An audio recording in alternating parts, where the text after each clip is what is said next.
Hi everybody, Rowan Smith with the Mortgage Center. I want to talk today about a change that was announced that's kind of been swept under the radar, and that's that TD Bank has announced their mortgages will now be a collateral charge. Now what a collateral charge is, it differs than a traditional mortgage in that you can re-advance that mortgage back up to the amount or even beyond that you originally registered it for. Now to a client, what does this mean? So let's look at it for numbers. Let's say you bought something for $500,000, you put 20% down, 100 grand, and you had a mortgage for $400,000. Traditionally, as you paid down that mortgage, you could only advance it ever back up to the amount of the original mortgage, not beyond, and many institutions didn't allow you to re-advance it. However, a collateral charge allows you to register the mortgage for some fictional figure, perhaps the value of the home plus 25%.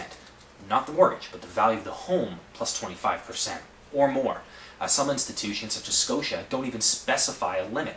Now, why they're doing this is twofold. First off, for you, the client, yes, it means convenience. What you're going to be able to do is go back into the bank after a couple of years. You've paid your $400,000 mortgage down to $350,000, but let's say you need $50,000 because you want to renovate it. Well, rather than having to break the term and pay legal fees and all this type of stuff, you'll be able to now just borrow back up to the $400,000 or beyond if your home is worth more now, based on how much they registered the mortgage for. That sounds very convenient, but the reality is it's also a form of golden handcuffs, because once you're into that type of charge, you can only get out of it by paying off the mortgage and moving it to another institution and paying the legal fees to do so.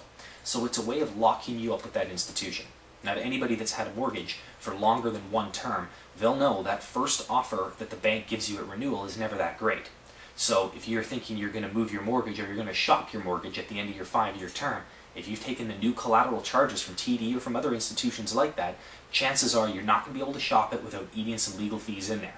So it's a customer retention tool, as well as it does in fact add some ease of use and ease of future access to your funds. Myself, I'm not a fan of them, however. For the Mortgage Center, I'm Rowan Smith.